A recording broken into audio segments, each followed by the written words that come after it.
With the latest Virginia Beach Fire Department news updates, here's Master Firefighter Chris Howie Stockhow. Hey everyone, Howie here with a quick update on some of the news and information happening throughout our department. We begin with the construction of our new Union Hall located on 24th Street. It continues to progress nicely. So far, the demolition and trash removal is complete and repair of existing walls and ceilings, as well as the installation of new drywall, is underway. For additional photos on the progress of the construction and other business affairs of the Union Hall, you're invited to check out the Union's Facebook page. On March 7th, Virginia Beach Fire Department's Fireboat 12 joined several area fire and police departments for joint exercises with the United States Coast Guard for the 2013 Marine Search and Rescue Symposium in Hampton. Training evolutions included sonar scanning, night operations, hoisting from both vessel and water, and many other functions necessary to help facilitate successful search and rescue operations in open waters.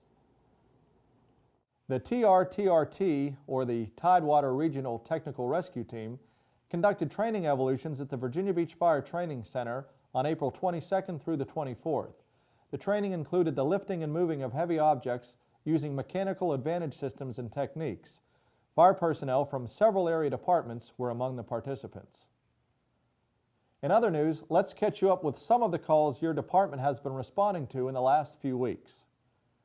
On Sunday, March 31st, around 1855 hours, fire crews were dispatched to a possible multi-family apartment fire in the 1100 block of Kearsarge Court located in Bancroft Hall Apartments.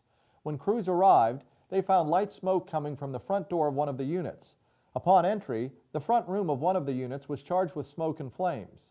Crews quickly extinguished the fire and conducted primary and secondary searches of the apartment. No occupants were found, and there were no obvious signs of any ignition source. There were no reports of firefighter or civilian injuries, and the incident is currently under investigation. On Tuesday, April 9th, around 1700 hours, fire crews responded to South Birdneck Road near Fire Station 12. Upon arrival, fire personnel found a two-vehicle accident with one vehicle on its side containing a restrained driver and three small children standing in the rear of the vehicle. The children were safely removed through one of the broken side windows. Extrication of the driver was then performed after the roof was removed, allowing for proper C-spine immobilization using a long backboard. On Wednesday, April 10th, around 1645 hours, Virginia Beach fire crews were dispatched to an apartment fire off Mays Drive in the Indian Lakes apartment complex. Upon arrival, crews found smoke coming from the front of the two-story structure. Due to excessive debris in the home, it was difficult for crews to maneuver a handline through the apartment. When they finally located the fire, it was quickly extinguished. Primary and secondary searches were completed on both the fire apartment and adjacent structures with no occupants found. One apartment had moderate damage and three other units had minor smoke damage. The incident is under investigation, and once again, no firefighter or civilian injuries were reported. Now a quick break from our emergency incident reports. I'll have more updates on more calls coming up later in the program. The Virginia Beach Police Department's Every 15 Minutes program was held at Kellerhals High School on April 24th and 25th. This Teen Safe Driving Awareness program offers students a look at how decisions can influence their future as well as that of their family and friends. The most important message learned was that driving under the influence and distracted driving is an increasingly fatal statistic among young drivers. This was the second program of two scheduled this year. Our fire department spent the day with 8 students during this year's Official for a Day program. Virginia Beach Public Schools Citywide SCA sponsors the annual Official for a Day program, which allows high school students to learn directly from city and departmental leaders. The Virginia Beach Fire Department has participated in this program for several years and values the opportunity to mentor our future leaders.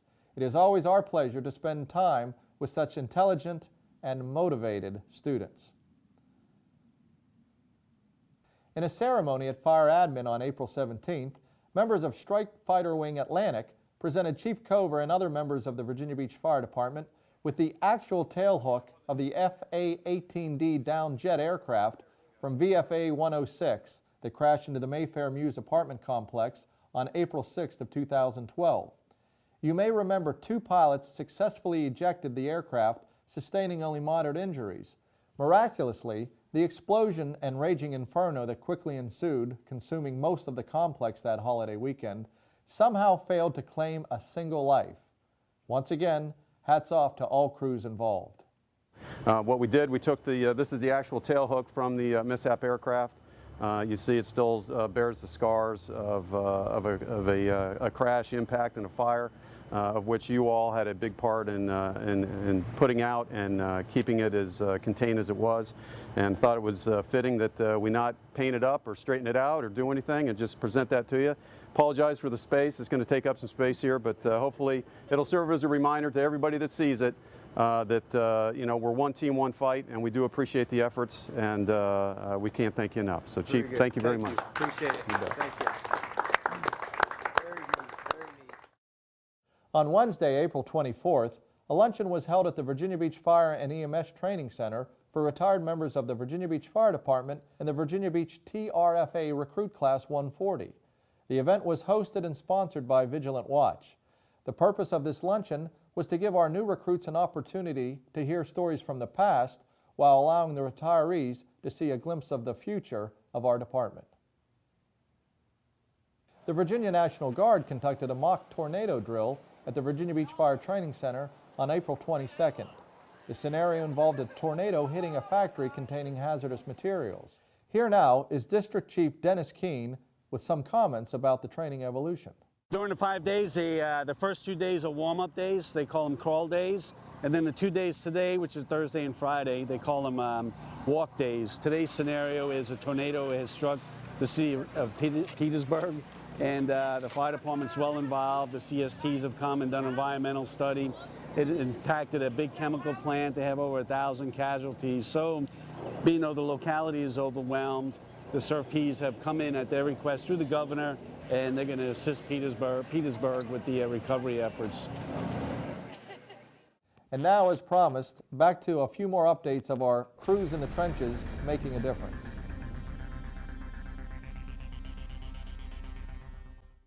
On Friday, April 19th, around 11:40 hours, Virginia Beach fire crews responded to a structure fire in the Creed section of the city. Engine 6 was first on the scene and found a poolside cabana behind the rear of the house on fire. Tanker operations involving tankers 6 and 5 were put in place and ready if needed. No injuries were reported, and the incident is still under investigation. On Saturday, April 6th, around 1900 hours, VB fire crews responded to a report of a residential fire in the 600 block of Grant Avenue. Upon arrival, crews found a 2-story townhouse with smoke and fire showing from the garage. Foam was used to quickly knock down and contain the fire. The cause of the fire is still under investigation, and there were no firefighter or civilian injuries reported. On Tuesday, April 9th, there was a commercial structure fire off Viking Drive. With that report, here's retired Master Firefighter Bob Anderson. On Tuesday, April 9th, around 14:30 hours, Virginia Beach fire crews responded to the 500 block of Viking Drive for a reported commercial structural fire. Upon arrival, crews found flames in the rear of the building. There were reports of sparks around one of the motors of the hopper, which is believed to have caused the fire. Crews were able to quickly knock down the fire, and there were no reported firefighter or civilian injuries in this incident. And finally, to end on a more solemn note, this year's 16th annual Virginia Fallen Firefighters Memorial Service will be held on Saturday, June 1st at the Richmond International Raceway's main exhibition hall. This is a change from the Old Dominion building where the service has been held in previous years. Firefighters who died in the line of duty or whose death has been recognized by the Virginia Line of Duty Act in the last year will be honored for their bravery and dedication to public service. Please be sure to mark your calendars and plan to attend this service steeped in tradition and pride. For more information on this event, visit www.vafire.com. Well, that's just a small portion of what's going on in our department. Hope you enjoyed the program. We'll see you next time. Stay motivated.